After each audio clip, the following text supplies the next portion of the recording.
नीलाम्बुजश्यामलकोमलाङ्गम् सीतासमारोपितवामभागम् पाणौ महासायकचारुचापम् नमामि रामं रघुवंशनाथम्। ॐ अतुलितबलधामं हेमशैलावदेहं धनुजवनकृशानुं ज्ञानिनाम् अग्रगण्यम् सकलगुणनिधानं वानराणाम् अधीशम् रघुपतिप्रियभक्तं वातजातं नमामि। हरिः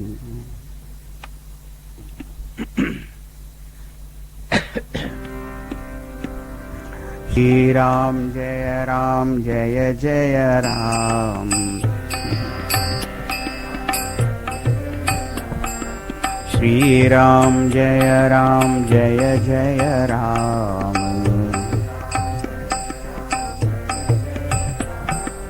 श्रीराम जय जय राम। श्रीराम जय जय राम। श्रीराम जय जय राम। श्रीराम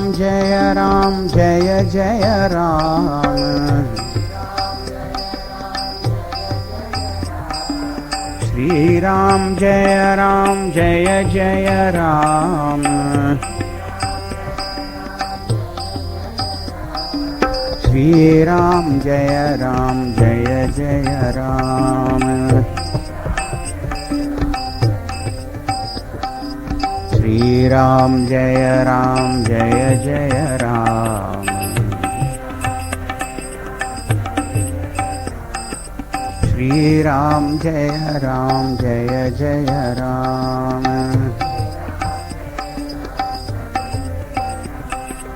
जय जय राम। जय जय राम।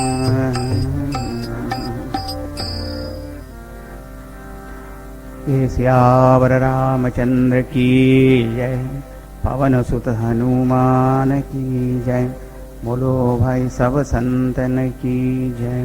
सद्गुरुनाथ महाराज की। भय प्रकट कृपाला दीन दयाला कौसल्या हितकारी। कृपालू भगवान प्रकट झाले. त्यांना जन्म झाला असं पण म्हटलं नाही, प्रकट झाले. कारण भगवान कसे आहे, हरि व्यापक सर्वत्र समान प्रेम ते प्रकट होई मैं जान.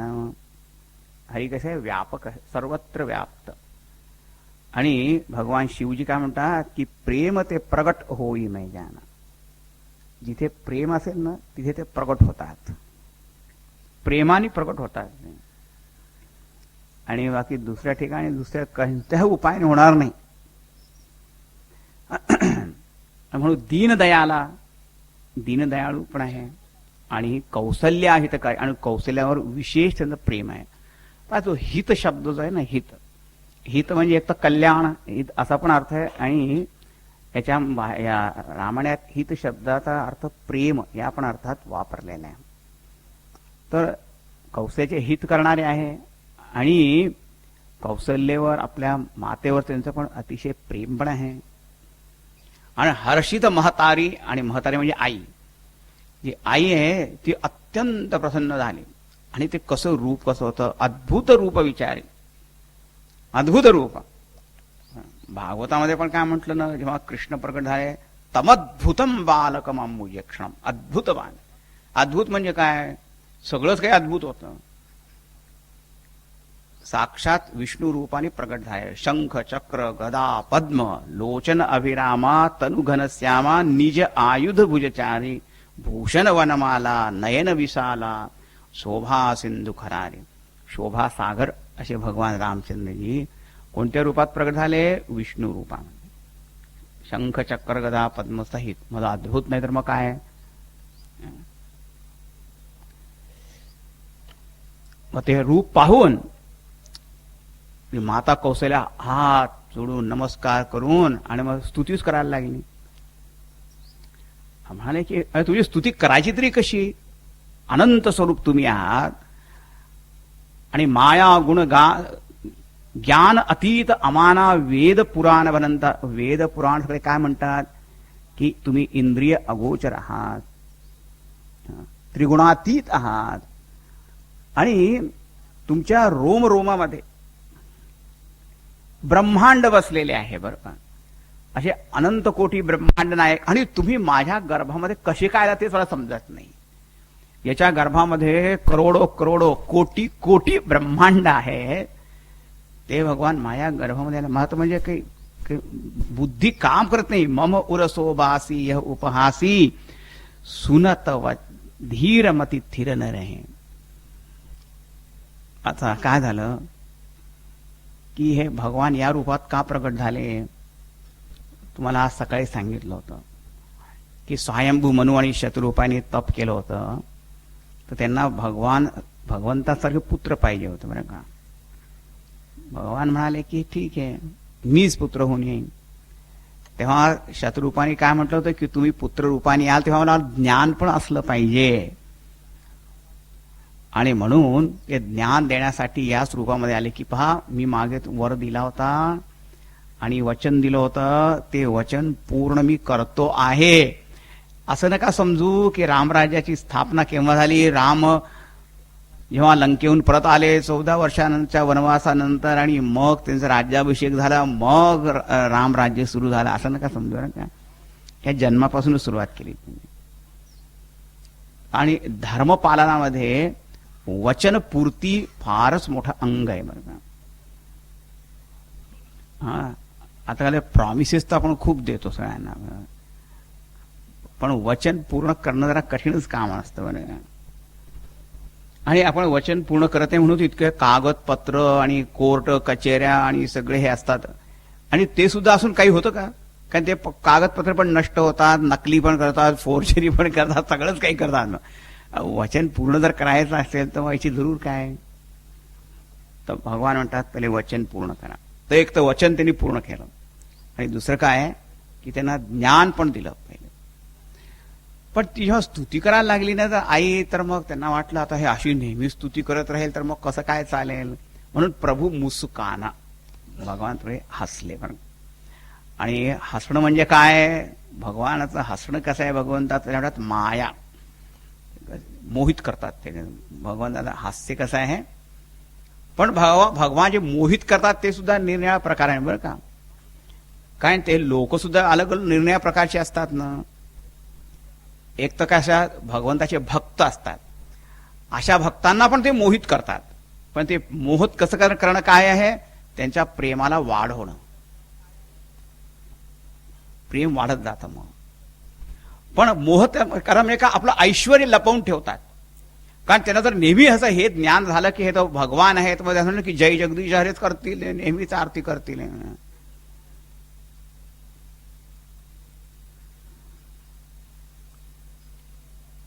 म्हणून असं त्यांना मनामध्ये हेच असतं, माझा मुलगा आहे, विसरून जातात की हे ईश्वर आहे, ही माया. मग ते प्रेम खूप असतं. पण जे असतात असे पण जे असुर लोक असतात त्यांच्यावर पण मोहिनी टाकतात, तर ती मोहिनी निराळी असते. आणि भगवंताक्षा मोहित पण करतात आणि मोह निवारण सुद्धा करतात आपल्या हास्याने फक्त.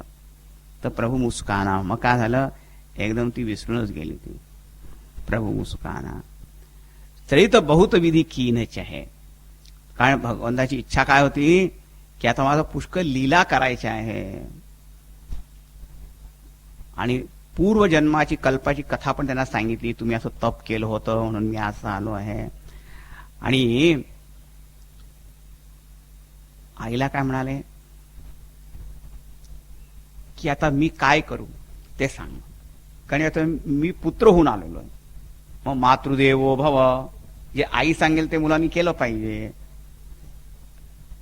तर आता मुलगा होऊन आलो, आता करायचं काय. आई म्हणाली, माता पुनी बोली सोमती डोली. पहिले जे ऐश्वर्य भाव निघूनच गेला सगळा. मग म्हणाली तजहु तात यह रूपा, हे रूप आता सोडून द्या तुम्ही, हे असं विष्णू रूप चतुर्भुज हे सोडून द्या. आणि आता काय करा की जय शिशु लीला अतिप्रिय शीला यह सुख परम अनुपा. आता तुम्ही शिशु रूप व्हा आणि शिशुलीला अशी तुम्ही करा. कारण ह्या सगळ्याच ठिकाणी शिशुलीला सर्वात आनंद देणाऱ्या असतात आई वडिलांना. तुम्ही मान्य करता की नाही? टीनेजर झाले किंवा काय काय होतं त्यांच्यामुळे जवळ बसायला सांगितलं बसणार नाही, तर उद्या आई आई आईचा हात नाही सोडणार बिलकुल. मग बिचारे एखाद्या आई म्हणायचं जवळ बस, दुसऱ्यांबरोबर फिरायचं असतो त्यांना. टीनेजर कोणाला म्हणतात? आता हा युवा झाला हे कसं समजायचं? ते एक लक्षण आहे त्याचं. म्हणजे जेव्हा मुलगा हे विचारणं बंद करतो की मी कुठून आलो आणि सांगायला तयार होत नाही की मी कुठे चाललो आहे, तेव्हा समजा आता झाला हा तरुण झाला बरं का. He stops asking from where did he come and refuses to tell you where he is going, then understand he has become a teenager. काय किती काळजी सगळ्यांना असते. मग काय झालं काय याला. शिशुलीला आनंद देणारे असते सगळ्यांनाच की जे शिशुलीला. आता रामचंद्रजी तर निराळेच होते, नेहमीच आनंद देणारे होते. मग शिशु असो की बालक असो की युवक असो काही असो. मग रामांनी विचार केला की आता शिशुलीला करायची म्हणजे पहिली लीला असते रडण्याची. मुलाचा जन्म तेव्हा रडणार ना, आणि तो रडला की सगळ्यांना खूप आनंद होतो, ते हसतात. आणि जर तो मुलगा रडला नाही तर मग मात्र रडू येतो सगळ्यांना. काय झालं? सुनी वचन सुजाना रोदन ठाणा होई बालक सुरभूपा. सगळ्या देवांचे राजा असे हे जे राजाधिराज भगवान रामचंद्र आता एक शिशु झाले बरं का. आणि रोदन ठाण आणि जोर आणि रडले. रुदन बाल रुदन. यह चरित्र जे गावही हरिपद पावही. तुलसीदास म्हणतात की हे जे चरित्र आहे भगवंताचं जे गान करतात त्यांना हरिपदची प्राप्ती होते. आणि तेन परही भवकूपा. आणि ते संसार कुव्यात पडत नाही. संसार हे कूपच आहे, या संसार कूपामध्ये ते मग पडत नाही. विप्रधेनु सुरसंतहित लीन मनुज अवतार निज इच्छा निर्मित तनु माया गुण गोपार. विप्रधेनु सुरसंतहित. विप्र म्हणजे ब्राह्मण, धेनु म्हणजे गाय, सुर म्हणजे देवता आणि संत या सगळ्या लोकांच्या कल्याणासाठी प्रेमासाठी देवानी मनुष्य अवतार धारण केला. आणि त्या अवतार धारण करण्यामध्ये विशेषतः काय? निज इच्छा निर्मित तनु. आपल्या इच्छेने देह धारण केला. आता आपण सगळे जीव आपली जे देह धारण आपण करतो त्या आपल्या इच्छेमुळे थोडे धर्म अधर्म पाप पुण्य या कर्मांच्या अधीन आपण असतो. आता कर्मफळ भोगण्यासाठी आपला जन्म होत असतो. आपल्या हातात काहीच नाही. पण देव कसं निज इच्छा निर्मित तनु माया गुणगोपार. आणि देवाचं शरीर पण जे आहे ते जरी आपल्यासारखं दिसत असलं तरी की शरीर आहे पण ते चिन्मय तत्व स्वरूप आहे. चिदानंदमय देह तुम्हारे. असं निराळच देह तो. नीलवर्ण कांती म्हणजे अनंत स्वरूपच आहे ते. जरी एक सूक्ष्म स्थूल रूपात जरी असले दिसले छोट्या रूपात तरी पण अनंत स्वरूप आहे. आणि इथे विप्रधेनु सुर संत म्हटलं म्हणजे फक्त चौघांच्याच उद्धारासाठी असं नाही. कारण देवाचा अवतार सगळ्यांच्याच कल्याणासाठी होतो, असुरांच्या कल्याणासाठी सुद्धा, त्यांच्या उद्धारासाठी सुद्धा, सगळ्यांना तारण्यासाठी होतो, मारण्यासाठी नाही. मग 4 जणांचं का नाव सांगितलं? कारण काय, हे 4 धर्माचे प्रतीक आहे. धर्माचे प्रतीक असे प्रतीक असतात. जसं आपण म्हणतो आपल्या राष्ट्रध्वजासाठी मी आपला प्राण पण देईन. राष्ट्रध्वजासाठी प्राण द्यायची काय जरूर? दुसरा राष्ट्रध्वज करता येईल असेल पाहिजे. समजलं नाही तर राष्ट्रध्वज राष्ट्राचं जसं प्रतीक असतं याच्यासाठी आपण म्हणून सांगितलं इथे हे प्रतीक आहे ते धर्माचे प्रतीक. परित्राणाय साधूनाम असं म्हणलं, विनाशाय दुष्कृताम. हे जर प्रतीक जर ठीक राहिले तर मग काय धर्म पण अगदी सुरक्षित राहील. म्हणून असं त्यांनी अवतार घेतला आणि शिशु रूप घेतलं. आणि याचं एक वर्णन तुलसीदासांनी एक गीतावली लिहिली आहे, गीतावली रामायण सुद्धा आहे. त्याच्यामध्ये एक त्यांनी एक पद लिहिलं आहे, ते म्हणून दाखवा की आज सुधीन शुभ घरी सुहाई, रूपशील गुणधाम राम नृप भवन प्रगट भये आई. असं वर्णन त्याच्यामध्ये केलेलं आहे. आज सुदिन शुभ घरी सुहाई, आज सुदिन शुभ घरी सुहाई, रूपशील गुणधाम राम नृप भवन प्रगट भये आई. आज सुदिन शुभ घरी सुहाई, आज सुदिन शुभ घरी सुहाई.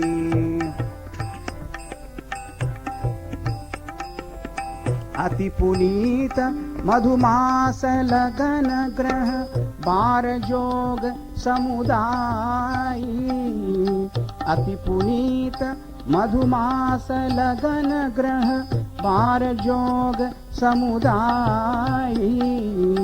हर्षवंत चर अचर भूमि सुर, हर्षवंत चर अचर भूमि सुर, तन रुह पुलक जनाई, तन रुह पुलक जनाई.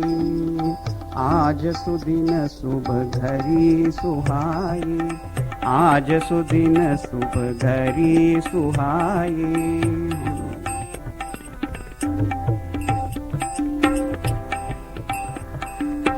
बरसहि विबुध निकर कुसुमावली, नभ दुंदुभि बजाई. बरसहि विबुध निकर कुसुमावली, नभ दुंदुभि बजाई. कौसल्यादि मातु मन हर्षित, कौसल्यादि मातु मन हर्षित, यह सुख बरनी न जाई, यह सुख बरनी न जाई. आज सुदिन शुभ घरी सुहाई, आज सुदिन शुभ घरी सुहाई.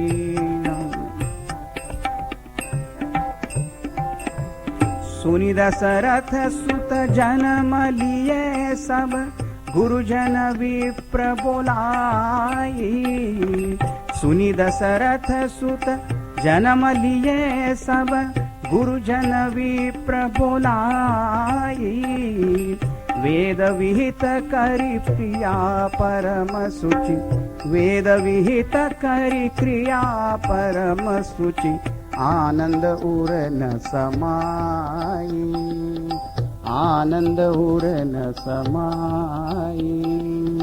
आज सुदिन शुभ घरी सुहाई, आज सुदिन शुभ घरी सुहाई.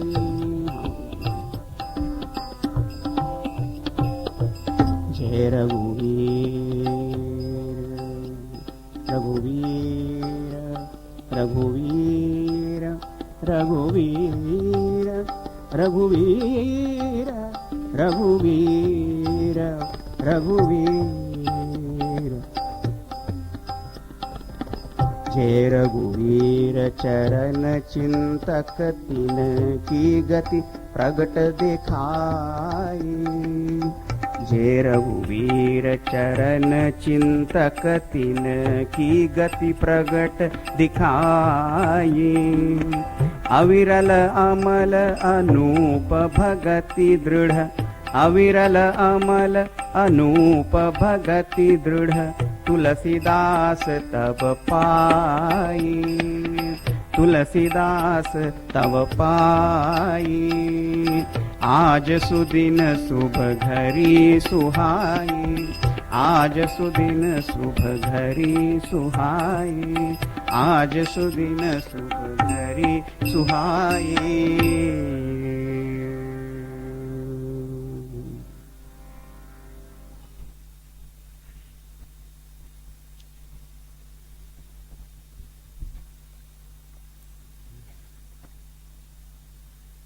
सुनिसी सुहृदन परम प्रिय बानी,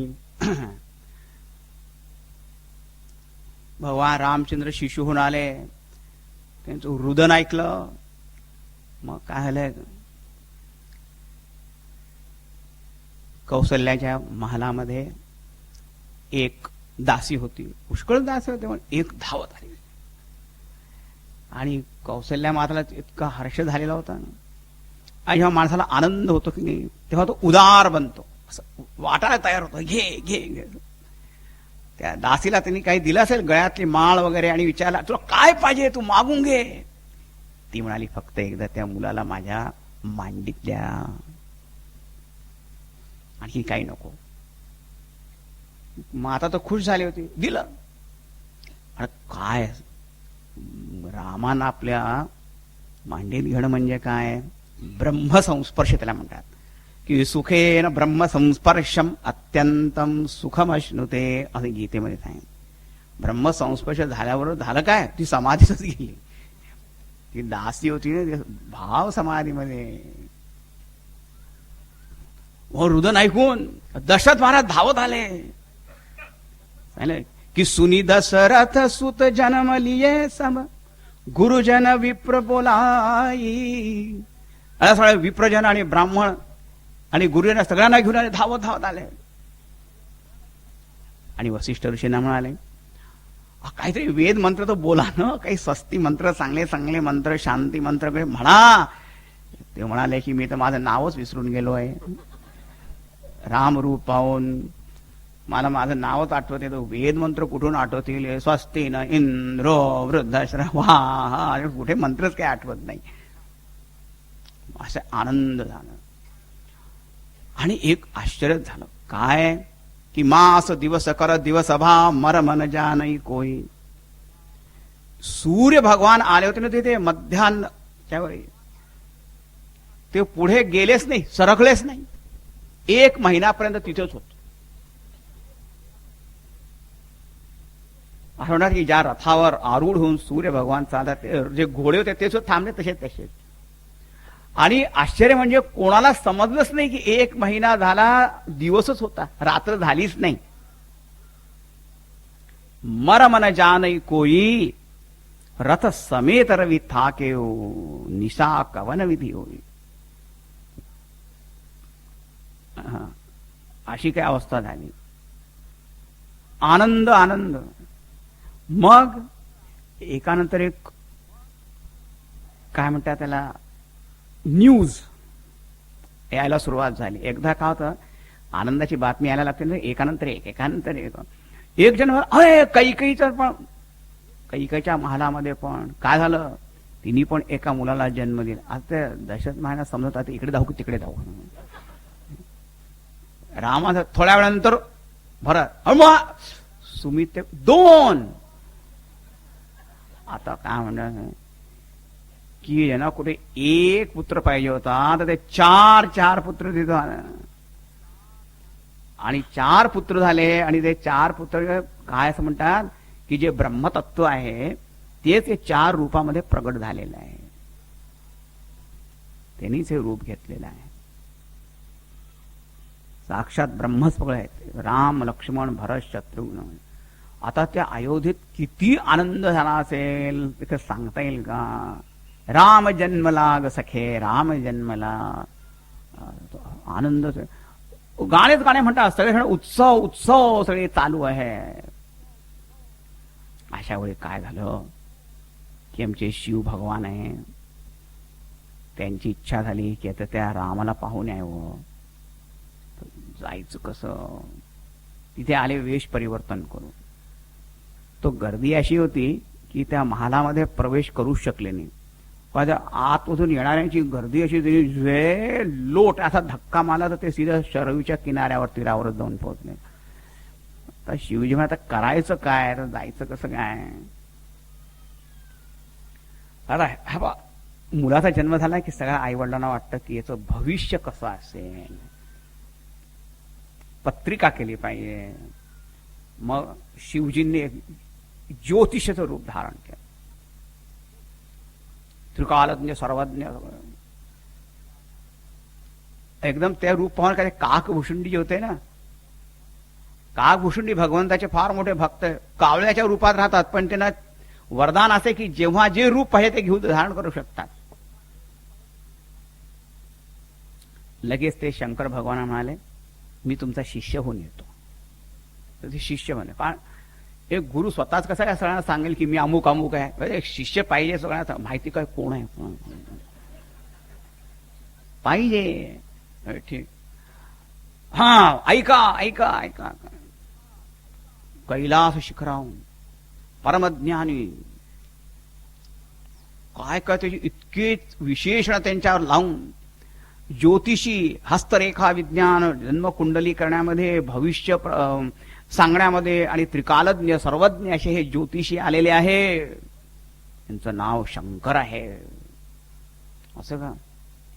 मग सगळ्या लोकांनी त्यांना वाट द्यायला सुरुवात केली. सगळ्यांना वाटलं दशरथ महाराजांची फार उत्सुकता असेल, आले तिथे. हा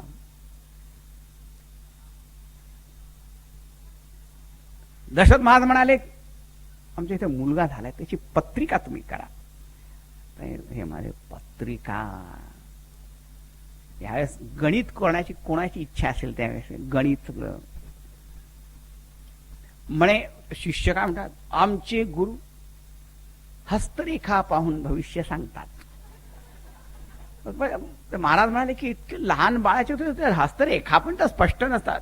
तीच तर त्यांची विशेषता आहे की जेव्हा रेखा स्पष्ट नसतात तेव्हा त्यांना त्या स्पष्ट दिसतात. मग घेऊन या, बाला घेऊन आले. मग त्यांनी हात घेतला, डोळेच मिटले. कारण काय झालं की आनंद इतका झाला स्पर्श करून, कसे धरून बसले. महाराज म्हणाले, कौशल्याजी म्हणाले, तो काय हसर रेखा कशी काय पाहतात डोळे मिटून? डोळे मिटून कोणी हस्तरेखा पाहतात का? का गोष्टी होय, तीच तर त्यांची विशेषता आहे. आमचे गुरूंची विशेषता असते, सगळंच काही विशेष. आता किती वेळ हातच धरून बसले मात्र महाराजांनी त्यांची पण उत्सुकता अगदी चरम सीमेला पोहोचल्या. तर की सांगा तो खरी काय?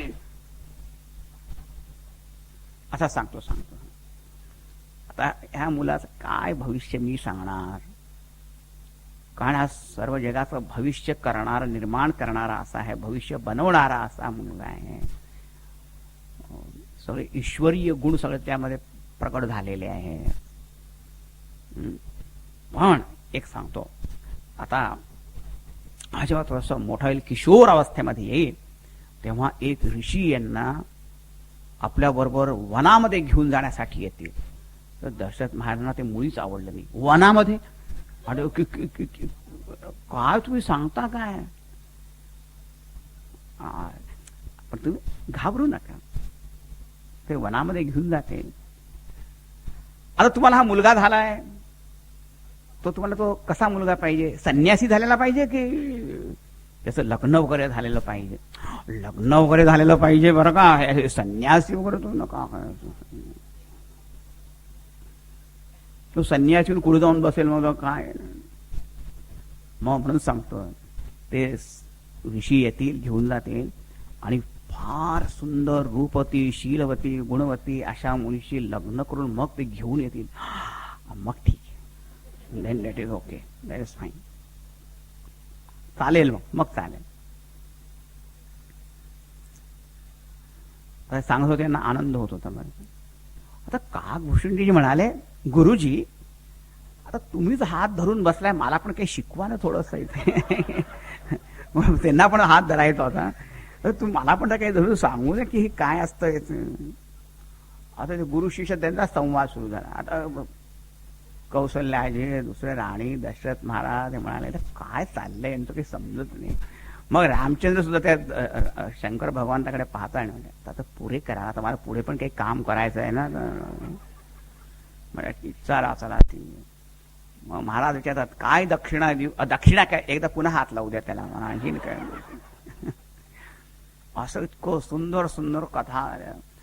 आणि तिथून निघून गेल्यानंतर सुद्धा हे गुरु शिष्य किती दिवस त्या अयोध्येमध्ये तिकडे तिकडे इकडे तिकडे फिरत होते की पुन्हा कुठे त्यांचं दर्शन होईल, काय होईल, तिथेच परत होते. अशी सुंदर कथा झाली. मग शिशुलीला एक एक एक एक शिशुलीला ज्या आहेत त्या तर होतच राहतात.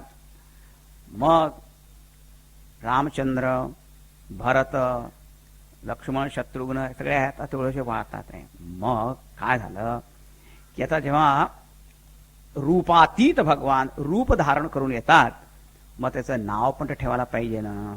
नाम आणि रूप दोन्ही.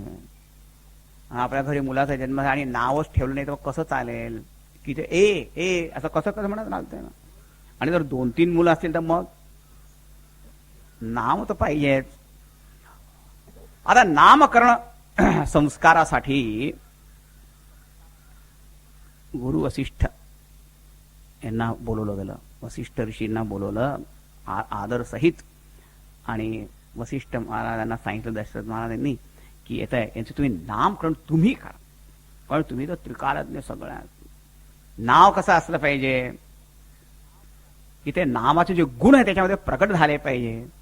आणि तुम्ही पहिलेच गुण पाहून मग नाम ठेवू शकता, नाहीतर आपलं काय नाव काय ठेवायचं आणि दुसरंच काहीतरी होणार. लक्ष्मी तो कंडा बेचे, भीक मांगे धनपाल, और अमर सिंह तो मर गए, रहे बिचारे ठणठणपाल. आता खरं असं सगळं काय नाव काय आणि काय नाम बडे दर्शन खोटे असंच काही होणार. काय काय नाव ठेवतात लोक.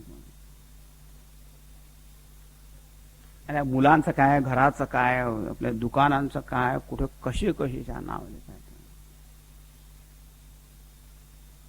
आता इतकं सोहम इथे चांगला आश्रम बाहेर सोहम टी स्टॉल. काय कुठे सोहम कुठे टी काय.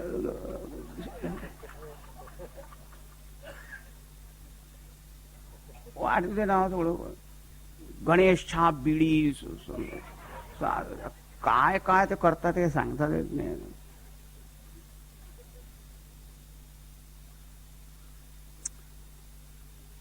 नको काहीतरी आपले नाव सांग. वसिष्ठ ऋषी आले आणि मग त्यांनी काय नाव सांगितले पाहता. सुंदर 196 दोहा नंबर बघा 196 यानंतर पाहता.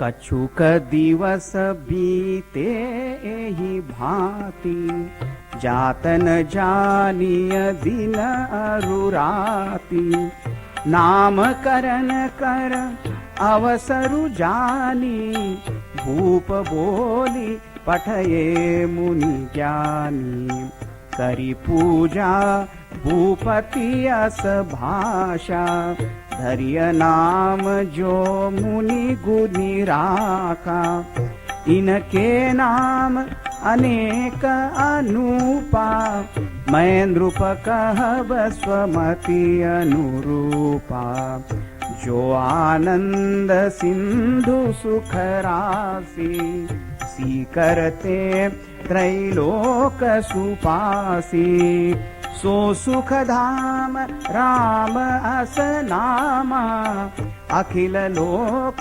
दायक विश्रामा, विश्व भरन पोषण कर जोई, ताकर नाम भरत अस होई, जाके सुमिरन तेरी पुनासा, नाम शत्रु घन वेद प्रकाशा, लक्षण धाम राम प्रिय, सकल जगत आधार, गुरु वसिष्ठ तिहि राखा, लक्ष्मण नाम उदार, सियावर रामचंद्र की जय, पवन सुत हनुमान की जय, बोलो भाई सब संतन की जय.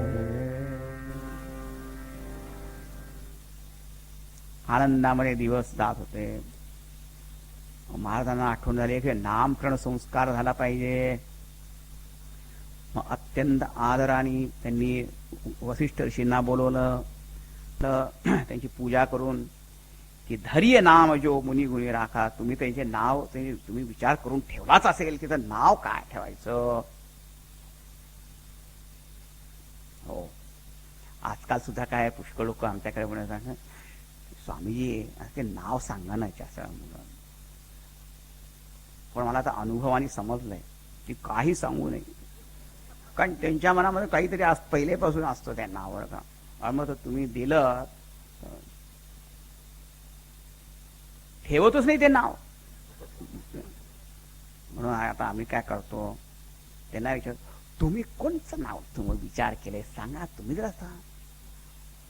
आमच्या मनामध्ये आहे नाव ठेवण्यात, अगदी छान नाव आहे ते. आणि स्वामीजींनी ते नाव दिलं, स्वामीजींनी काही नाही दिलं, त्यांनी सगळं केलं. काही काही जण ठेवतात, सगळेच तसे नसतात. गुरु वसिष्ठांनी नाव सांगितलं, जो आनंद सिंधू सुख रासी सी करते त्रैलोक सुपासी. सर्वात ज्येष्ठ पुत्र तुम्ही, त्यांचं नाव काय, राम. सो सुखधाम राम असं नाम. कारण काय, जो एक आनंद सागर आहे, एक आनंद समुद्र आहे बरं का, त्या आनंद समुद्राच्या एका थेंबावर आश्रित राहून या कोटी कोटी ब्रह्मांडातले जितके पण जीव आहेत त्या सगळ्यांना आनंद मिळतो. म्हणजे काय, किती किती असंख्य जीव आहे, त्या सगळ्यांनाच आनंद मिळत असेल ना. त्या सगळ्या आनंदाची जर तुम्ही एक टोटल केले ना, बेरीज केली, तर जी काय होईल ते फक्त त्या आनंद सागराचा एक थेंब असेल. खरं म्हणजे त्या थेंबाचा सुद्धा अंश असं म्हणतात. यत सौख्यामुदी लेश लेशत इमे शक्रादयो निवृत्ताः. शंकराचार्य म्हणतात लेश लेश म्हणजे त्या थेंबाचा आणखीन अंश, त्याच्यावर आश्रित राहून सगळे जीव आनंदित होतात. तो जो आनंद सागर आहे, आनंद ब्रह्म, तोच आनंद ब्रह्म इथे प्रगट झालेला आहे राम रूपाने. राम शब्दाचा अर्थच आहे रम. रम म्हणजे टू स्पोर्ट, टू डिलाइट, आनंदित होणे, आनंदित करणे, सगळं काय. रमते रमयती असं आहे.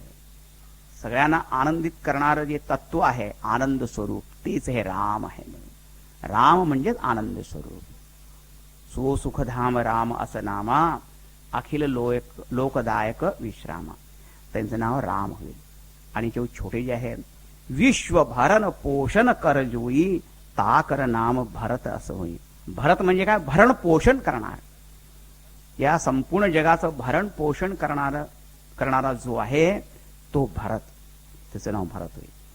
जाके सुमिरन ते रिपुनासा नाम शत्रुघ्न वेद प्रकाशा. आणि एक तिसरं नाव काय आहे, शत्रुघ्न. खरं पाहिजे लक्ष्मणच पहिलं होतं, पण शत्रुघ्न पहिले सांगितलं. शत्रुघ्न, शत्रुघ्न काय, ज्यांचं स्मरण केल्याने आपल्या शत्रूचा नाश होतो, तो आहे शत्रुघ्न. आणि आपला शत्रू कोण आहे, असं नाही माझा शत्रू, माझे तो अनेक शत्रू आहे. खरं म्हणजे मी एक हिट लिस्ट तयार केलेली आहे म्हणून. आणि सगळे शत्रू माझे शत्रू number 1, enemy number 1, all my enemies are number 1 only. Shatrughan, Shatrughan Shatrughan Shatrughan Shatrughan Shatrughan. आज सकाळी सुद्धा सांगितलं होतं, शत्रूचा अर्थ काय होतं, शातनात शत्रू उच्यते. शातन म्हणजे त्याला हिंदी म्हणतात सताना, जो तुम्हाला निरंतर अगदी कष्ट पीडा देणारा असतो ना, त्याला म्हणतात शत्रू. आणि आम्हाला कोणी शत्रू पीडा देणार आहे तर आपलाच अहंकार फारच मोठा आहे, तो नेहमी आपल्या कष्ट पीडा देणारा असतो. त्याचा नाश करणार आहे ते शत्रुघ्न. आणि मग लक्षण धाम राम प्रिय सकल जगत आधार. लक्ष्मण शब्दाचा अर्थ काय, सगळ्या शुभ लक्षणांनी गुणांनी संपन्न असलेला व्यक्ती, असलेला की असलेली व्यक्ती. मराठीमध्ये कधी कधी लिंग असलेली ना, काय म्हणतात, असलेली व्यक्ती. हा, तो सर्व शुभगुण लक्षणांनी संपन्न असा जो कोणी पुरुष आहे त्यालाच लक्ष्मण म्हणतात. लक्षणधाम रामप्रिय आणि सर्वात मोठा गुण म्हणजे रामप्रिय. यांना राम अतिशय प्रिय आहे.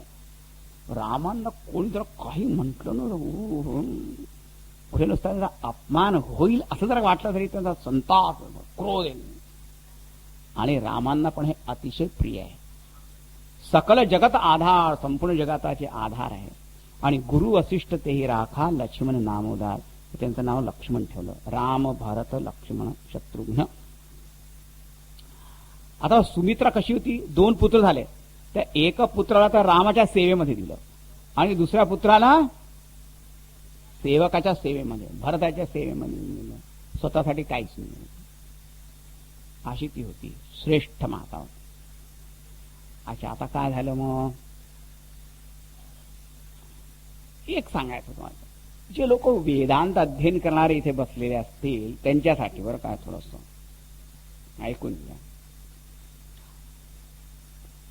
तिने कधी वेदांत वाचले नसेल, ऐकले नसेल, तर एखाद्या वेळेस तरी समजलं नाही तरी काही फरक काही पडणार. आपलं राम, लक्ष्मण, भरत, शत्रुघ्न ते आपले भाऊ होते आणि भगवंताचे स्वरूप होते सगळे. ते झालं. असं आपल्या शास्त्रामध्ये काय सांगितलं आहे की एक आहे परब्रह्म, निर्गुण, निराकार, निर्विशेष, सदैव सौम्य इदमग्र आसीद, असं सत्स्वरूप परमात्मा आहे. ब्रह्म, निर्गुण ब्रह्म. हे जे निर्गुण ब्रह्म आहे त्यांच्यापाशी एक अचिंत्य अनंत अशी शक्ती आहे, मायाशक्ती. मायाशक्ती कशी? उद्भव स्थिती संहार कार्य, संपूर्ण जगताची उत्पत्ती स्थिती लय करणारी अशी जी शक्ती. त्या शक्तीच्या संबंधाने त्या ब्रह्मतत्वाला एक नाव मिळतं. त्याला काय म्हणतात? ईश्वर, सर्वेश्वरा. एष सर्वज्ञा, एष सर्वेश्वरा, एषोंतर्यामी, एष योनी सर्वस्य, असं उपनिषदात त्यांना वर्णिलं. सर्वेश्वर, ईश्वर. त्या ब्रह्मतत्वालाच माया उपाधी विशिष्ट झाल्यावर काय म्हणतात? ईश्वर म्हणतात. मग तो जो ईश्वर आहे समष्टी बुद्धीच्या रूपाने प्रगट होतो पहिले, सूक्ष्म रूपात. मग त्या समष्टी बुद्धीशी तादात्म्य केल्यावर मग त्याला काय म्हणतात? हिरण्यगर्भ. त्याला हिरण्यगर्भ म्हणतात. असं वेदांतामध्ये नाव दिलेलं आहे. तर ब्रह्म आहे तेच ईश्वर बनतं बघा. आणि ईश्वराच मग काय नाव मिळतं? हिरण्यगर्भ. आणि मग ते जे समष्टी सूक्ष्म मन आहे ते या समष्टी स्थूल रूपामध्ये जेव्हा प्रगट होतं, हे विश्वरूप, विराट रूप, मग त्या विश्वाशी तादात्म्य केल्यावर त्यालाच काय नाव मिळतं? विराट. विराट. गीतेमध्ये विश्वरूप दर्शन दाखवलं ना, विराट रूप. ब्रह्म, मग समष्टी माया उपाधी निकाल तर म्हणतात ईश्वर. समष्टी मन उपाधी हिरण्यगर्भ. आणि मग समष्टी स्थूल जगत, मग त्या तादात्म्य केल्यावर काय म्हणतात? त्याला विराट. याच्यामध्ये काय समजायचं की जे शुद्ध ब्रह्म आहे, शुद्ध ब्रह्म परात्पर राम. हे जे राम आहे हे शुद्ध ब्रह्म परात्पर. तेच माया उपाधी विशिष्ट होऊन ते ईश्वर झाले. आणि ईश्वर सगळ्यांचं भरण पोषण करणार आहे की नाही? सगळ्यांचं भरण पोषण कोण करतो? सगळ्या आई वडिलांना वाटतं आम्ही करतो आमच्या मुलांचं. आता तुमचं कोण करतं? मग सगळ्या विश्वाचं पोषण करणारा आहे तो ईश्वर. भरत आहे ईश्वर स्वरूप. आणि मग हिरण्यगर्भ रूप शत्रुघ्न आहे. म्हणून वेद प्रकाशा सुद्धा सांगितलं. आणि सकल जगत आधार विराट रूप लक्ष्मण. सगळं जगाचा आधार, सगळ्या जगाला सांभाळून धरणारे कोण आहे? लक्ष्मण. म्हणून लक्ष्मणाचं नाव मागून आहे बरं का. ते एखादा विचार केला की लक्ष्मणाचं नाव शेवटी कसं काय असं द्यायला पाहिजे होतं ना, की राम, भरत, लक्ष्मण, शत्रुघ्न. आपण मी राम, लक्ष्मण, भरत, शत्रुघ्न म्हणतो कारण राम लक्ष्मणाची जोडी होती, ते नेहमी बरोबर असायचे. आणि भरत, शत्रुघ्न हे नेहमी बरोबर असायचे म्हणून. नाही तर खरं पहिलं सर्वात मोठे राम, मग दुसरे भरत, मग लक्ष्मण, शत्रुघ्न असं होतं. पण इथे काय सांगितलं? राम, भरत, शत्रुघ्न, लक्ष्मण. लच्छन धाम राम प्रिय, सकल जगत आधार, गुरु वसिष्ठ तेही राखा, लक्ष्मण नाम उदार. त्याला खूप आनंद झाला, खूप खूप आनंद झाला. आणि मग सगळे कसे राम कसे ठुमक चलत रामचंद्र बाधत पैंजनिया त्यांचं पण वर्णन. खूप खूप ते शिशु लीला करत होते. मग काय झालं, एकदा काय झालं, आईनी त्यांना त्या झोपाळ्यामध्ये पाळण्यामध्ये झोपवलं आणि मग देवाची पूजा करायला गेली. तर तिथे काय पाहिलं माहिती का, ते तर आपलं बाल राम आहे, तो सगळं नैवेद्य भक्षण करतोय. मी त्याला तर तिथे झोपवून आला, हा इथे कसा पुन्हा पाळण्यामध्ये पाहिजे तिथे, हा इथे की तिथे. मला काही भ्रम झालेला असेल, नेहमी राम राम करून काय पण झोपला, हा चांगला झोपला इथे. पुन्हा तर तिथे पुन्हा आपल्या ते नैवेद्य खात आहे. कोण आहे, इथे आहे की इथे आहे, हा आहे की तो आहे, काय आहे का, झालं काय. आईची अशी गोंधळलेली अवस्था पाहून रामानं हसू आला, हसले. तो तोंडामध्ये थोडं ब्रह्मांड दिसायला लागलं. असं का समजू की फक्त श्रीकृष्णांनी फक्त यशोदेला दाखवलं, हे जो पाहायला. पण लगेच आपल्या मायाला संवरण करून मधून मधून विवेक करून देत होते की मी तोच आहे बरं का, इथे तू माझी पूजा करते, ज्याची पूजा करतो मीच तर आहे. मग काय झालं, ते तुलसीदासजी म्हणतात 203 दोहानंतर की बालचरित अति सरल सुहाये, सारद शेष स्तंभ श्रुती गाये, जिन कर मन इन्ह सन नहीं राता, ते जन वंचित किये विधाता. हे बालचरित्र भगवंताचं असं आहे की सगळे ऋषी मुनी, शारदा, सरस्वती, शेष भगवान सगळे त्याचं गुणगान करतात. आणि ज्या लोकांना या गुणवर्णनामध्ये काहीच रस वाटत नाही, त्यांना ब्रह्मदेवाने ना अगदीच मोठ्या भाग्यापासून वंचित केलेला आहे, आनंदच वाटत नाही. काय रामायण सांगतो.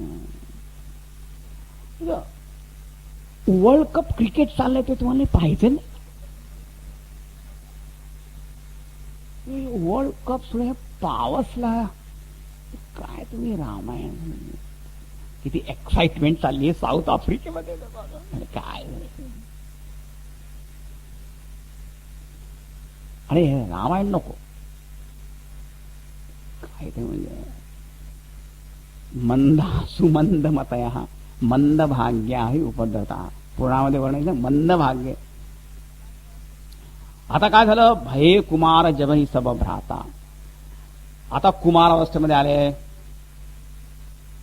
माता म्हणाले की आता यांचं यज्ञोपवीत झालं पाहिजे, गुरुकुलामध्ये ना शिकवायला पाठवलं पाहिजे. हा तर आता गुरुकुलात शिकायला गेले. आता कसे गेले ते पाहता 203 दोहानंतर 2 ओळी सोडून आहे. भये कुमार जब ही सब भ्राता, दीन जने गुरु पितु माता, गुरु गृह गए पढ़न रघुराई, अल्पकाल विद्या सब आई, जाकी सहज श्वास श्रुति चारी, सोहरि पढ़ यह कौतुक भारी, विद्या विनय निपुण गुणशीला, खेल ही खेल सकल नृपलीला, करतल बाण धनुष अति सोहा, देखत रूप चराचर मोहा, जिन बीथिन बिहरहि सब भाई, थकित होहि सब लोग लुगाई, कौशलपुर वासी नर,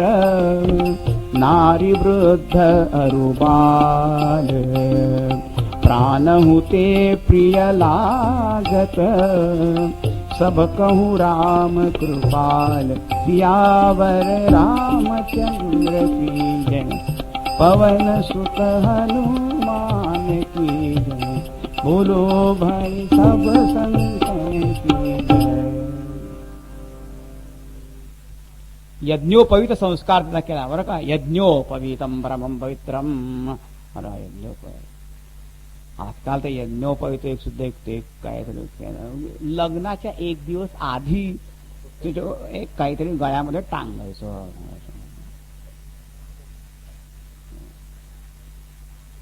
आणि लगेच ते काढायचं त्याचं काय आणि कधी कधी लोक घालतात सुद्धा असं काळ काळ कधी कधीच नाही कधी स्वच्छ करतच नाही. अरे त्या जानव्याला तू धूत का नाही आता मी स्वतः स्नान करत नाही आणि तुम्हाला काय वाटत जानव्याला सुद्धा डोळा नाही.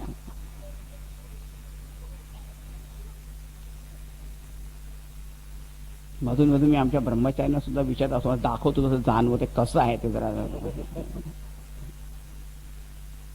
यज्ञोपवीत संस्कार आहे. म्हणजे आता काय आतापर्यंत निर्बाध गती वाटेल ते करत होतो फिरत होतो. आता एक सीमा बांधली आता का तुम्ही शिस्तबद्ध तुमचं जीवन सुरू झालं पाहिजे विद्यार्थी जीवन. आणि अशी विद्या जर प्राप्त करायची असेल तर ते गुरुकडूनच शिकली पाहिजे. गुरुकडे जाऊन शिकली पाहिजे. आपल्याला गुरुंना तिथे बोलवायचं. आजकाल तर काय ट्युशन काय झालं काय भारतामध्ये तर फारच जास्ती झालं का सगळे ते शाळेमध्ये काहीच coaching classes coaching coaching coaching coaching coaching. आमच्या वेळेस कोणी ढ मुलगा असेल त्याची बुद्धी मंद असेल तो जायचा ट्युशन घ्यायची. आजकाल सगळे जे फर्स्ट क्लास आले पहिले जातात पण आजकाल इतके मार्क्स मार्क्स मार्क्स असं झालेलं आहे. कशी विद्या तिथे काय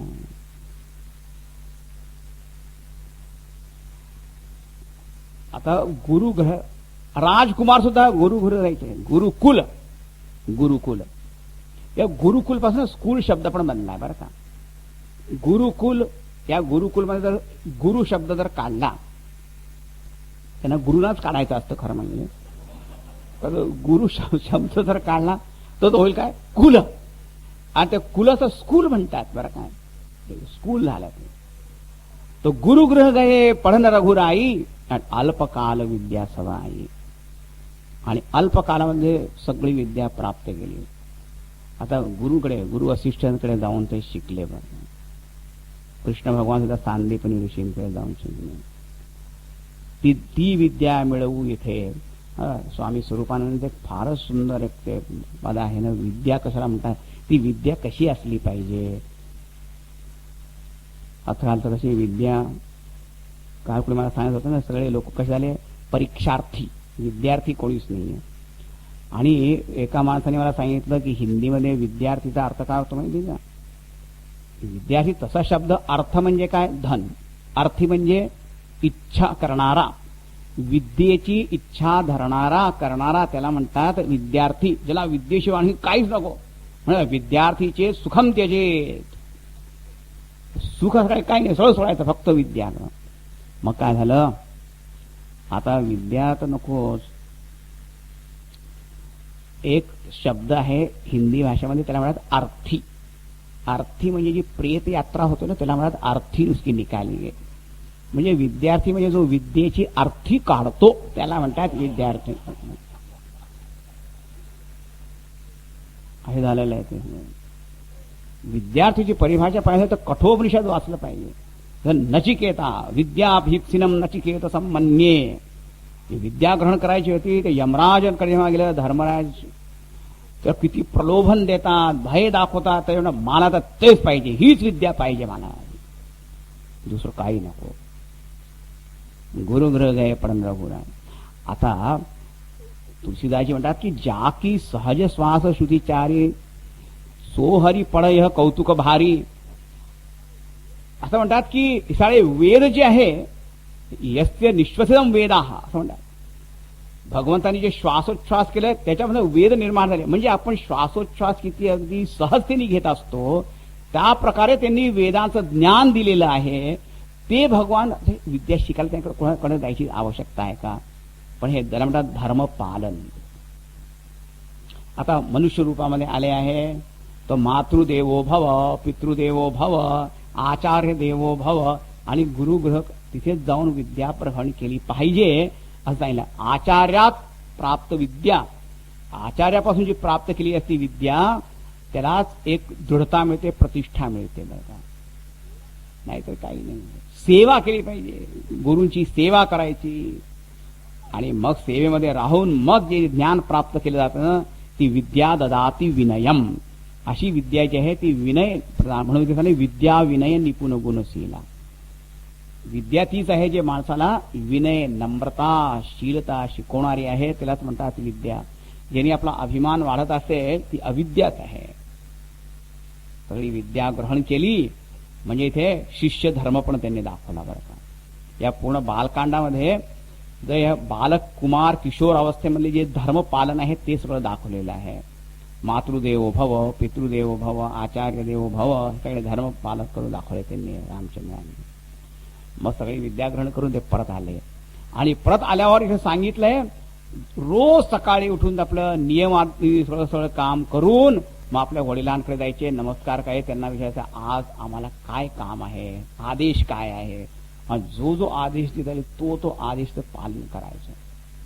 त्याचा अर्थ काय आहे, लहानपणी सर्वात मोठा धर्म जो आहे माणसासाठी आहे तो फक्त आहे आचार. आचार प्रथमो धर्म. जे वडील माणसं सांगतील ते फक्त करायचं, आज्ञाकारी राहायचं फक्त बस. लहानपणापासूनच आपल्याला मनामध्ये टेवर करायची फार इच्छा असते, मनाला वाटेल तसं. आणि आजकाल नवीन एक सायन्स निघालं चाइल्ड सायकोलॉजी. चाइल्ड सायकोलॉजी म्हणजे काय, मुलांना जे वाटेल ते करू द्या, त्यांच्यावर कशा प्रकारचा दाब टाकला नाही पाहिजे, त्यांना कशाच प्रकारचं हे करून दिलं पाहिजे. काय निघतील ते मुलं. पहा एक वाक्य मी वाचलं होतं इंग्लिशमध्ये आता परवा, फारच चांगलं होतं. त्यात त्यांनी म्हणलं if you need to do, if you do always what is need to do, if you do what you need to do, then one day you will be able to do what you want to do.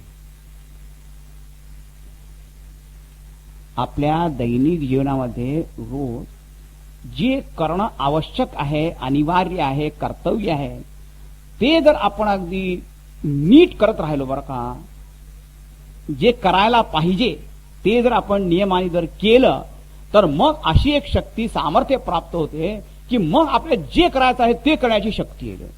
मग ती करीन ती पूर्व असं म्हणतात. आपण काय पहिलेपासूनच आपल्या मनाला वाटेल तेच करायचं पाहत असतो आणि जे करायला पाहिजे करतच नाही. मग त्याच्यामुळे होतं काय, काही शक्तीच नसते, सामर्थ्य नसते.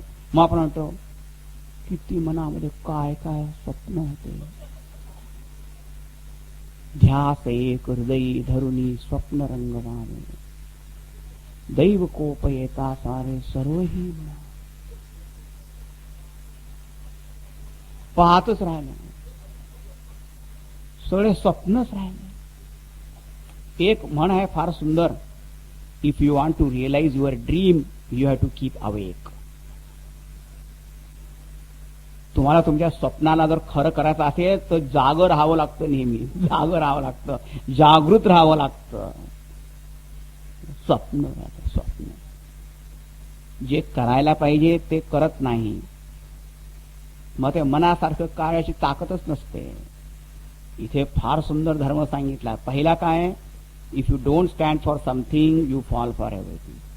तुमच्या जीवनामध्ये काही आदर्शच नसेल तर नुसतंच गडबड गडबड खाली खाली खाली पडत राहा. आणि मग जे करायला पाहिजे, ते आईनी सांगितलं, वडिलांनी सांगितलं, गुरुनी सांगितलं ते भगवान करतात. मग पुढे तुम्ही पाहाल अयोध्या कांडामध्ये त्यांची सामर्थ्य की स्वतः धर्म निर्णय कसा करायचा ही त्यांची बुद्धी जागृत झालेली. भगवंताची बुद्धी नेहमीच जागृत आहे, पण आपल्याला शिकवतात. कोणाला काय आजकाल अनुशासन तर आवडतच नाही, कोणाचंच नाही. आपण हम करे सो कायदा, डिक्टेटर झाले लहानपणापासून. आणि मुलांना तर नेहमीच वाटत असतं की आई वडिलांना काहीच समजत नाही. आजकालचे आहे काय त्याला काय माहिती. कम्प्युटर येतं का नाही,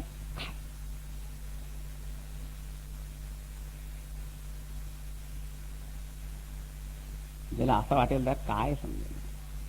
इथे काय झालं, आचार प्रथमो धर्म. आज्ञा पालन करणं हा सर्वात मोठा धर्म आहे. पण पहिले. आणि मग तो असाच माणूस जो आहे तो उन्नती करू शकतो. हे सांगितलं पहा. इथे सगळं विस्तारपूर्वक वर्णन केलेलं. तुम्ही सगळे चौपाई वाचत नाही हे, पण त्याचा अर्थ तुम्हाला सांगतोय की प्रात काल उठिके रघुनाथा मातु पिता गुरु नावही माथा आणि आयसू मागी करही पुर काजा आणि देखी चलत हरिशई मन राजा. सकाळी उठून प्रातःकाळ सगळी क्रिया झाली, सगळ्या सकाळी उठायचे बरं का. आजकाल सगळे निशाचर झाले, उठतच नाही. का रात्री रात्री जागतील 1, 2, 3 वाजता आणि मग झोपायला जातात. म्हणजे जे राक्षस वेला आहे तिथे झालं. अरे त्यावेळेस काय तुम्ही सकाळी म्हणजे ब्रह्ममुहूर्त त्यावेळेस ढाराडूर झोपल्याला काय. म्हणून त्यांची विद्या तर आहे, पण ती सगळी उलटी विद्या चालली आहे. सात्विक नाहीये. आणि आता राम लक्ष्मण भरत शत्रू कसे झाले की नर नारी वृद्ध बाल म्हणजे सगळे आबाल वृद्ध प्रिय असे झाले. आणि महाराज दशरथांना तो इतकं आनंद केलं की एक क्षण सुद्धा राम लक्ष्मण इकडे तिकडे गेले तरी सहन नाही व्हायचं त्यांना. आता असं आनंदामध्ये दिवस चालले होते. पण सब दिन जात ने एक समान, सगळे दिवस एकसारखे जात नाही. आता काय झालं धसकाच बसला. आता काय झालं. विश्वामित्र महामुनी ज्ञानी एक विश्वामित्र ऋषी होते. विश्वामित्रचा अर्थ काय. जे संपूर्ण विश्वाचे मित्र आहे त्यांना म्हणतात विश्वामित्र. एक मूर्ख माणसाने म्हटलं विश्व अमित्र विश्वामित्र, म्हणजे विश्वाचे जे मित्र नाही असा अर्थ नाही. विश्वस्य मित्र, विश्वमित्र आणि विश्वमित्र एव विश्वामित्र, सगळ्यांचे मित्र आहेत. अमित्र नाही, आमित्र सगळ्यांचेच मित्र आहेत. त्या विश्वामित्र ऋषींच्या मनामध्ये आलं की आता की मी नेहमी इथे यज्ञ याग करत असतो, पण हे राक्षस लोक येतात आणि त्या विध्वंस करून टाकतात. हे बघ आजकाल सुद्धा आपण पत्रात वाचतो ना की हे टेररिस्ट अटॅक मंदिरामध्ये वगैरे झाले ना. जम्मूमध्ये पण झालं, अक्षरधाम मंदिरात. हे टेररिस्ट आहे काय, त्याला काय म्हणतात, आतंकवादी दहशतवादी हे सगळे जे आहे ते काय करतात हे अटॅक. तिथे पण असंच होतं. रामायणाच्या काळामध्ये ते यज्ञ याग करत होते तेव्हा टेररिस्ट येत होते सगळे. तेच पुन्हा जन्मलेले दिसतात आहे. काय माहिती काय रूप परिवर्तन म्हणून. त्या आतंकवादींना पण एक मानलं पाहिजे. अगदी समदृष्टी येते बरं का. तो घरामध्ये जाऊन टाकतील, बाजारातही टाकतील, मंदिरातही टाकतील, सगळं समोहम सर्वभूतेषु. काय वाटत नाही. आता विश्वामित्र ऋषीने काय ठरवलं की असं काय विचित्र त्यांची स्थिती झाली की यज्ञ करताना दीक्षा घेऊन बसावं लागतं. आणि मग ते व्रत दीक्षास्थ झालं ना व्रतस्थ की त्यावेळेस क्रोध करता येत नाही. आणि क्रोध केल्याशिवाय ना शाप देता येत नाही. आता तशी विश्वामित्र ऋषीमध्ये अशी शक्ती होती की शाप देऊ शकत होते या असुरांना पण त्यांचे काय ते विश्वामित्र होते बरं का. त्यांना वाटलं, ते लिहिले त्यांनी गीतावलीचा एक पद मी आता म्हणून दाखवतो की आता शाप दिला त्यांचं मरण तर होईल पण त्यांचा उद्धार होणार नाही. कारण एक ब्राह्मण ऋषीच्या शापाने त्याचं मरण होतं ना, त्याचं नरकातच जावं लागतं. पण यांना वाटत होतं की यांचं पण कल्याण व्हावं. म्हणलं की जरा इथं भगवंताच्या हातून जर यांचा वध झाला तर मग मात्र यांचं कल्याण होईल. पण माझ्या शापाने गेले तर मग गॉन केस. पण त्यांचं कल्याण पण व्हावं अशी पण मनामध्ये इच्छा होती. आणि धर्म संरक्षण पण झाली पाहिजे. मग काय ते की आता मी असं ऐकलं आहे की देवानी अवतार घेतलेला आहे, रघुवंशामध्ये जन्म घेतलेला आहे, तर आता मी त्यांच्यापाशी का न जावं. खरं म्हणजे असं वाटतं की भगवंताचा संकल्प जो आहे तो यांच्या मनात उदित झाला. कारण आता ती वेळ येत होती पुढचं कार्य करण्याची. म्हणून विश्वामित्र ऋषींच्या मनात तसा संकल्प आला आणि मग म्हणाले की आता मी जातो. लगेच निघाले आपल्या सिद्धाश्रमाहून. कारण आपल्या यज्ञाची संरक्षा व्हावी असं त्यांना वाटत होतं. ते गीतावली रामायणामध्ये याचं वर्णन जसं केलं आहे तसं म्हणलं. चहत महामुनी जाग जगियो. नीच निसाचर देत दुसह दुःख कृस तनु तापतयो. हे दुष्ट लोक असे दुःख देतात आहे. सापे पाप नये निदरत खल तब यह मंत्र केनं जर शाप दिला तर शाप देण्यामध्ये मला पण एक पाप लागेल, यांचा पण उद्धार होणार नाही. आणि यांच्यासोबत आपलं जर मस्तक वाकवलं तर मग काय ते तर आणखीन दुष्ट होतील. पण विप्र साधू सुरधेनु धरणी इथं हरी अवतारलय, देवाने अवतार घेतला आहे तर त्यांच्याचकडे झालं. म्हणून सुमिरत श्रीरंग सारंग पाणी छन मे सव सोजग. आता देवाच्याच आहे, श्रीराम शरणम मम, त्यांच्याचकडे जा आणि मग त्यांचे सहाय्य घेऊन आलं पाहिजे असं मनोरथ करत विश्वामित्र ऋषी पोहोचले.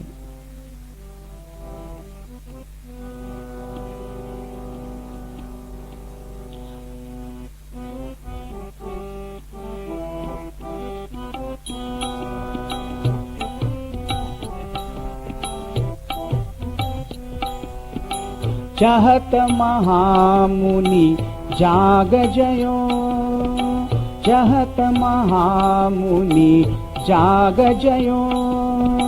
नीच निसाचर देत दुसह दुख, नीच निसाचर देत दुसह दुख कृसतनु तापतयो.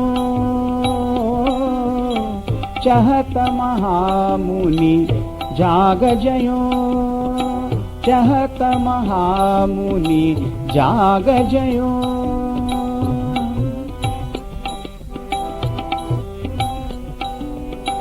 सापे पाप नये निदरत खल तब यह मंत्र थयो.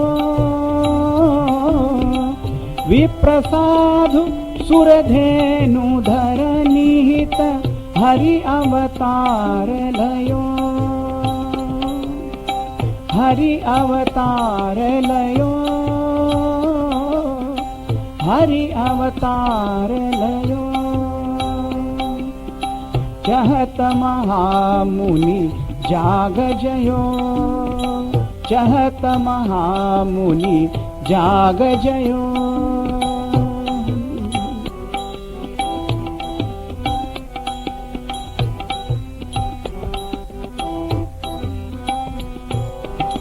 सुमिरत श्री सारंग पानी क्षण में सब सोच गयो.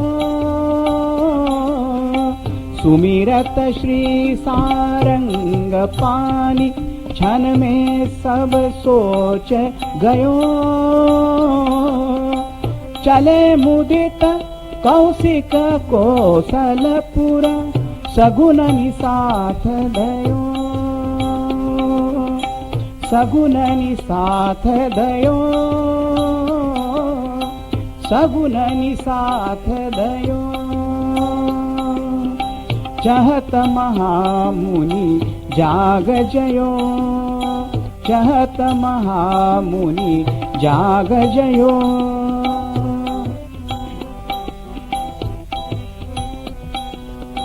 करत मनोरथ, करत मनोरथ जात पुलकी प्रगटत आनंद नयो. करत मनोरथ जात पुलकी प्रगटत आनंद नयो. तुलसी प्रभु अनुराग उमगी मग मंगल मूल भयो, मंगल मूल भयो, मंगल मूल भयो. चहत महामुनि जाग जयो, नीच निसाचर देत दुसह दुख कृसतनु तापतयो. चहत महामुनि जाग जयो, चहत महामुनि जाग जयो, जाग जयो, जाग जयो.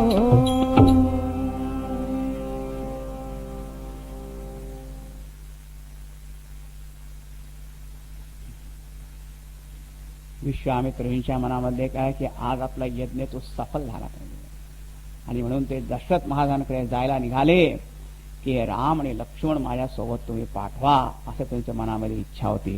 करत मनोरथ. एक तुम्हाला सांगतो, फक्त रामायण कालीच विश्वामित्र ऋषी आले होते असं समजू नका. आता सुद्धा ऋषी येतात. आप तुमच्या मुलांना जरा ब्रह्मचारी आश्रमात कोर्समध्ये पाठवा. असं आमचे गुरुदेव आले नाही का? काय आम्ही सगळे लोक कसे साधू संन्यासी फार मोठे आहे, त्यांना मी नमस्कार करतो. फक्त एकच शर्त आहे, अट अशी आहे की तो संन्यासी आमचा मुलगा नसावा. काय तो विश्वामित्र त्यावेळेस पण आले होते आणि आता सुद्धा येतात. टेम्पररीज द्या.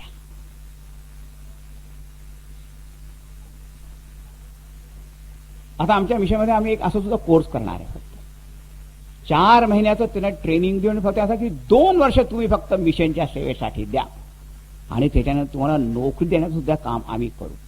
तयार आहेत का तुमचे मुलं यायला? त्यासाठी करणार आहे आम्ही सप्टेंबरमध्ये कोर्स, कोल्हापूरच्या आश्रमात करणार आहे. सांगेन मी त्याच्याविषयी नंतर तुम्हाला, पण तुम्हाला सांगतो विश्वामित्र ऋषी आत्ता सुद्धा येतात बरं का. मी तो नाही, आमचे गुरुदेव बरं का, ते आहे विश्वामित्र ऋषी, ते पाठवत असतात. तो विश्वामित्र ऋषी मनोरथ करत करत करत आपले सिद्धाश्रम, तो सिद्धाश्रम कुठे होता? बिहारमध्ये, बक्सरच्या जवळ कुठे असं म्हणतात. तिथून ते आलं आणि इतक्या वेगाने ते केव्हा पोहोचलो होतं ना, समजा अयोध्येत पोहोचले सुद्धा. आणि मग शरयू नदी स्नान वगैरे करून आणि मग ते महाराज दशरथांच्या महालामध्ये गेले.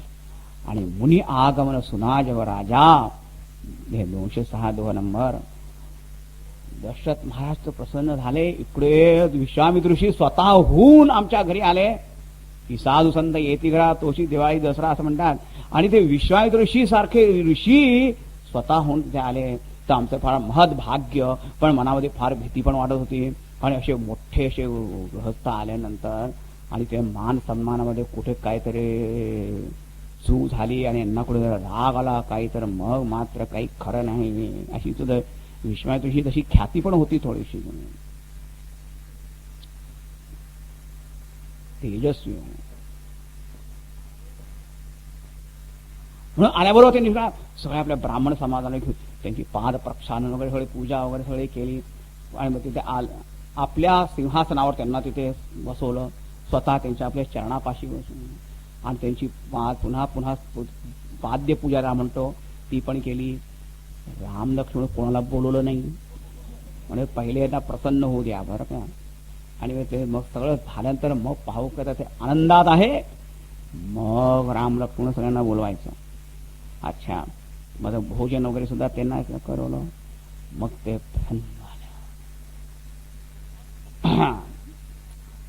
मग महाराज दशरथ म्हणतात त्याला राम लक्ष्मण भरत शत्रू चौघांना पाठवा. ते 4 आले. मग आल्यानं त्या हे मोठे ऋषी यांना नमस्कार करा. आणि विश्वामित्र ऋषी तळाने पाहत होते, कोण एक सुंदर. पण रामचंद्रांकडे जेव्हा त्यांनी पाहिलं तर त्यांची दृष्टी तिथे अशी स्थिर झाली. अशी सुंदरता पाहिलीच नाही. नवकंज लोचन कंज मुख कर कंज पद कंजार्णम, अतिशय सुंदर. कंदर्प अगणित अमित छवी नव नील नीरद सुंदर. कोटी कोटी कामदेवांच्या सौंदर्यांना पण लज्जित करून देणार असं जे सौंदर्य आहे भगवान रामचंद्रांचे, ते पाहून तसे पाहतच राहिले. आणि मग दशरथ महाराजांनी पाहिले की यांना खूप आनंद झाला आहे. तर मग म्हणाले, महाराज तुम्ही आमच्यावर खूप कृपा केली, पण केही कारण आगमन तुम्हारा कहू सो करत न लावो बारा. महाराज तुम्ही आज इथे कसे काय आलात? काहीतरी प्रयोजन असेल तुम्हाला सांगा, मी ते लगेच करेन, वेळ लावणार नाही. खरं सांगितलं त्यांनी. पण जेव्हा विश्वामित्र हे सांगितलं मला काय पाहिजे, तेव्हा मात्र चेहरा एकदम निस्तेजच झाला. काय विश्वामित्र ऋषींनी काय मागितलं की असुर समूह सतावही मोही मय जाचन आयव नृपतोही अनुज समेत देहू रघुनाथा निसिचर वधमय होव सनाथा. हे असुर लोक जे आहे ते फारच मला आता त्रास देत आहे आणि फक्त मलाच नाही सगळ्याच ऋषी मुनी सगळ्यांनाच कोणाला काही धर्म कार्य करू देत नाही. तर मी आज तुझ्याकडे काही मागायला आलो आहे. काय महाराज काय मागायला आलाय? अनुज समेत देहू रघुनाथा. रामचंद्रांना त्यांचा छोटा जो भाऊ नेहमी कारण त्यांनी ऐकलं होतं की राम लक्ष्मण नेहमी बरोबर असतात, त्या लक्ष्मणासहित रामचंद्रांना म्हणाले कशासाठी? निशिचर वधमे हो सनाथ. हे निशिचर राक्षसांचा वध करतील आणि मी पण सनाथ होईल, सगळे जण सनाथ होतील.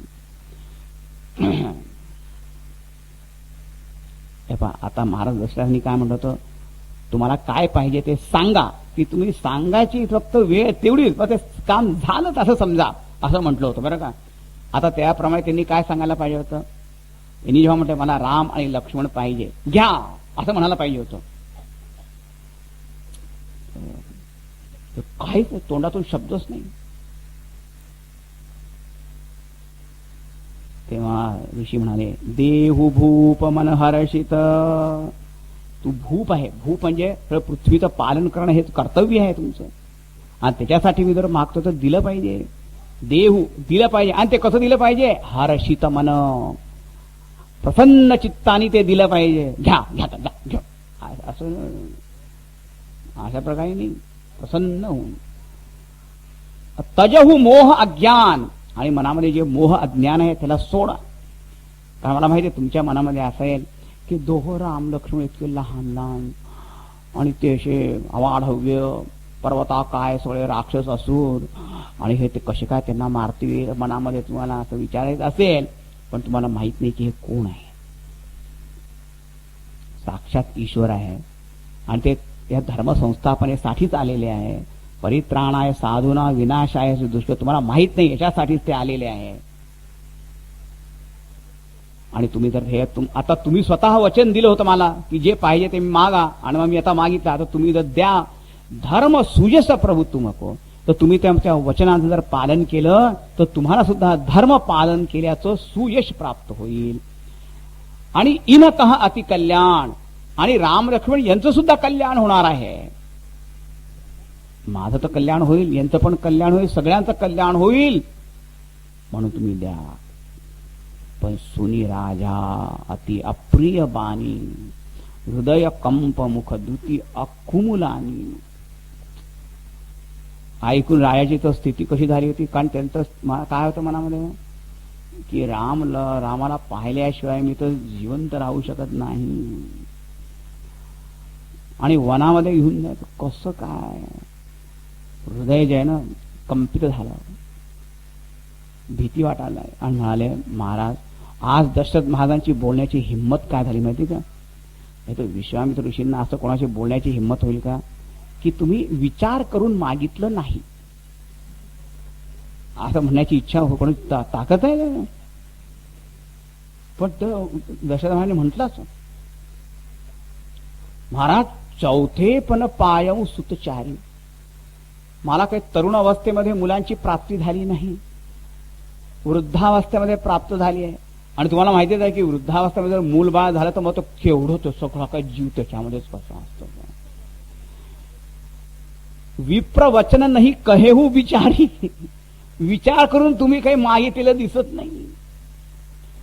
तुम्ही माझ्याकडनं जमीन मागा, भूमी, गाय मागा, धन मागा, सैन्य मागा आणि मी स्वतः तिथे युद्ध करायला यायला तयार आहे. सगळं पण तुम्ही राम देह प्राण ते प्रिय कछ नाही सोमनी देऊ निमिष एक माही सब सुत प्रिय मोही प्राण की नाही राम देत नाही बनई गोसाई. देहावर प्रेम असतं, मी देह द्यायला तयार आहे, सगळं काही द्यायला तयार आहे, पण राम देत नाही. मला हे चारही मुलं अतिशय प्रिय आहे, पण राम म्हणजे तर माझा प्राण आहे. तो देणं मुळी शक्य नाही. On no condition. कह निशिचर अति घोर कठोरा कह सुंदर सुत परम किशोरा. ते राक्षस केवढे मोठे मोठे अकराळ विक्राळ कसे कसे कसे ते राक्षस आणि आमचे हे राम लक्ष्मण किती लहान किशोर अवस्थेमध्ये, त्यांनी एनसीसीचं पण पूर्ण ट्रेनिंग घेतलेलं नाहीये. अरे राक्षस नेहमी मारो काटो पिटो लुटो तेच त्यांचं सगळं काम करणार, त्याचं काय नेहमी. अरे कसं काय त्यांच्यावर युद्ध करणार. नो, वचन देऊन आणि नाही म्हणणं बाबा रे. आता काय झालं की विश्वामित्र ऋषींचा विषय काय लिहिलं तर तुलसी रामायणामध्ये, की जेव्हा विश्वामित्र ऋषींनी दशरथ महाराजांचं ते प्रेम पाहिलं रामाविषयी असलेलं आणि त्याची आसक्ती पाहिली, त्याला खूप आनंद झाला. ते समजले की आपलं वचन पूर्ण न करण्याची यांची इच्छा नाहीये, पण ते राम प्रेम किती प्रबल आहे की ते मला सुद्धा आज म्हणायला लागले की मी विचार करून मागितलं नाही. त्याची हिंमत अशी झाली. हे राम प्रेम किती श्रेष्ठ आहे हेच पहा. माझा विश्वास काही बोलले नाही. त्यांनी फक्त वसिष्ठ ऋषींकडे पाहिलं की तुम्ही त्यांचे गुरु सगळं समजा त्यांना. वसिष्ठ ऋषी धारा दशरथांना म्हणाल इकडे असं ते सांगायचं तुम्हाला. वसिष्ठ ऋषीने त्यांना काही समजवलं, समजलं. मग आले, महाराज घ्या घेऊन जा. अरे वसिष्ठ ऋषीने काय समजवलं, 2-3 गोष्टी समजल्या. एक तर काय की विश्वामित्र सारखे ऋषी इथे आले आणि तुम्ही त्यांना विचारलं की तुम्हाला काय पाहिजे ते मागा, आणि ते मागितल्यानंतर तुम्ही नाही म्हणता, म्हणजे काय आहे हे बिलकुल अयोग्य आहे, धर्मयुक्त नाही. म्हणून ते मागितलं ते दिलं पाहिजे. दुसरी गोष्ट म्हणजे काय आहे की यज्ञाच्या रक्षणासाठी त्यांनी मागितलं. तुम्हाला मुलं होत होते का, नाही झाले. पण तुम्ही यज्ञ केला, तो यज्ञ पूर्ण झाला आणि म्हणूनच तुम्हाला हे पुत्र प्राप्त झाले की नाही. समजा तो यज्ञ पूर्ण झाला नसता तर मग तुम्हाला कसं वाटलं असतं. मग दुसऱ्याचे यज्ञ पूर्ण झाले नाही तर तुम्हाला काही वाटत नाही त्याचं. माझा यज्ञ पूर्ण झाला पाहिजे, दुसऱ्याचा झाला तर नाही झाला तर चालेल. नाही ते पण ठीक नाही, उचित नाहीये. मग यज्ञाच्या प्रसाद रूपाने तुम्हाला हे पुत्र प्राप्त झाले आणि यज्ञाच्या रक्षणासाठीच ते जर मागतात आहे तर तुम्हाला दिलं पाहिजे. तो समजत पण उमजत नाही. पण ते 2 लहान मुलं कसे युद्ध करणार त्यांचे. विश्वामित्र स्वतः किती मोठे राजर्षी आहे ना, ते मोठे राजा होते की त्यांच्या किती प्रकारच्या विद्या आहे. ते जर राम लक्ष्मणाला आपलं जर बरोबर घेऊन गेले तर राम लक्ष्मणाची रक्षणाची पण जबाबदारी त्यांच्यावरच आहे. त्यांना माहिती आहे त्यांची रक्षा कशी करायची. आणि खूप शिकायला मिळेल. सगळं इतिहास, भूगोल, संस्कृती, धर्म, सगळं काही शास्त्र सगळं शिकायला मिळेल त्यांच्याबरोबर जाऊन. गुरूंबरोबर गेलं पाहिजे. ओके, पण तरी पण काय अजून तुम्हाला एक मुलगा पाहिजे होता, त्याच्यामध्ये 4 झाले ना. आता 4 म्हणजे 2 मागतात ते, आणि ते सुद्धा परमनंट नाही बरं, टेम्पररी असाइनमेंट. नेहमीसाठी ते घेऊन जात नाहीये. आणि तुम्हाला राम लक्ष्मण याची शक्ती पण माहित नाही, ते कसे आहे, दिव्य पुरुष आहे हे सांगितल्यावर सुद्धा काही समाधान झालं नाही. मग वसिष्ठ ऋषींना एक गोष्ट आठवली. पहा, त्यांचा जन्म झाला होता तेव्हा एक कैलास पर्वतावरून एक ज्योतिषी आले होते. त्यांनी काय सांगितलं होतं की हे किशोर अवस्थेमध्ये आल्यावर एक ऋषी त्यांना घेऊन जायला येतील. हा आले ना ते. मग त्यांची भविष्यवाणी ते अगदी खरोखर ठरते आहे ना, सत्य. हो, मग त्यांनी हे पण सांगितलं होतं की हे घेऊन जातील पण त्यांचं लग्न करून आणतील. ते ठीक आहे. आता दॅट विल डू. ते जमेल अगदी. आता हे पहिलेच का नाही सांगितलं तुम्हाला. पण हे दुसऱ्या सगळ्या गोष्टी काही समजत नाही. मी आपला संसारी माणूस आहे ना, सांसारिक कृत्य तुम्ही सांगा ना जरा. सांगा ठीक आहे. आले बर का. म्हणजे महाराज हे प्राणप्रिय मुलं आहे बर का. आज मी तुम्हाला देतो आहे त्यांच्याकडे खूप लक्ष ठेवा. तुम्हीच आता त्यांचे वडील आहात. आता किती दिवसासाठी घेऊन जाणार ते सुद्धा काही माहीत नाही बरं का. आणि तुझा हत्ती रथ घोडे वगैरे काही नाही बरं, पायी जायचं त्यांच्याबरोबर. तुम्ही त्यांच्या आता वडील आहात म्हणून मी चिंता नाही करत. मग आई आली आणि आई म्हणाली, गुरुजी हे राम लक्ष्मण आहे ना, राम फार संकोची स्वभाव असेल, यांना लोणी आणि खडी साखर फार आवडत, पण ते मागणार नाही. तर तुम्ही जरा त्यांना देत जा बरं का. हा हा मी एका ठिकाणी कथा सांगितली आणि विसरूनच गेलो. एक लहान मुलगी कथा ऐकत होती. 2 दिवसानंतर आली ती. स्वामीजी तुम्हाला हे सांगितलंच नाही की विश्वामित्रींनी त्यांना लोणी आणि खडी साखर दिली की नाही दिली. काय मुलगी किती तिचं मन किती हे असेल. ती सारखं हीच वाट पाहत होती की त्यांना दिलं की नाही दिलं या. मग मी त्याला सांगितलं की रोजच देत होते. हा म्हणाय बिचारे रामजी गेले तर काही दिलंच नाही. आता तेच आई पण झाले आणि वडील पण झाले. गुरु मातो पिता सगळं काही गुरुच आहे. मग गेले बरं का. आणि राम लक्ष्मणानं सुद्धा सांगितलं आता गुरूंच्या सेवेमध्ये राहायचं, यांची सेवा करायची आहे. ते जे जे म्हणतील ते ते करायचे. तयार. मग राम लक्ष्मण असे नाही म्हणाले, काय वर्ल्ड कप मॅच सोडून आता मला जायचं काय, असं काही नाही. तयार. आणि राम आणि लक्ष्मण यांना बरोबर घेऊन आणि आता विश्वामित्रशी त्या अयोध्येहून निघाले. आता पुढे काय झालं ते आपण आता उद्या सकाळी आता 7 वाजता आपण पाहू. आता देवाचं नामस्मरण करून आणि मग काय करायचं, आरती. जय जय रामा जानकी रामा,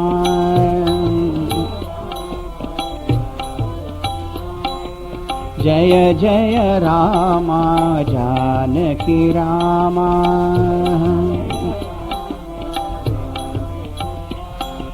रघुकुल भूषण राजा रामा,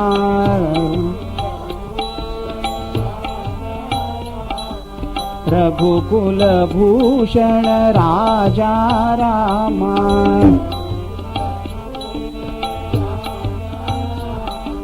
जय जय रामा जानकी रामा,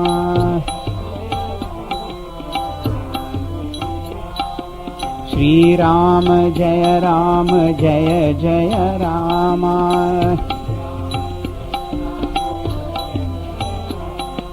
श्री राम जय राम जय जय रामा,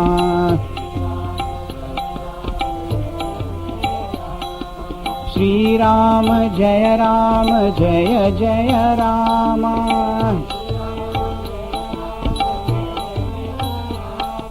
श्री राम जय राम जय जय रामा,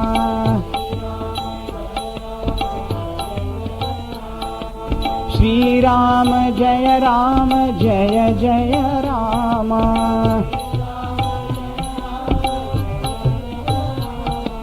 श्री राम जय राम जय जय रामा,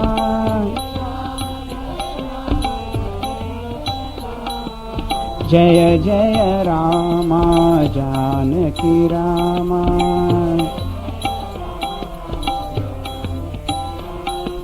रघुकुल भूषण राजा रामा,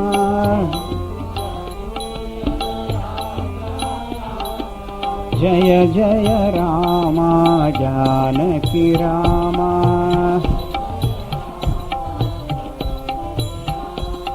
जानकी रामा, जानकी रामा। ये सियावर रामचंद्र की जय। पवन सुत हनुमान की जय। बोलो भाई सब संतन की जय। सद्गुरुनाथ महाराज की जय।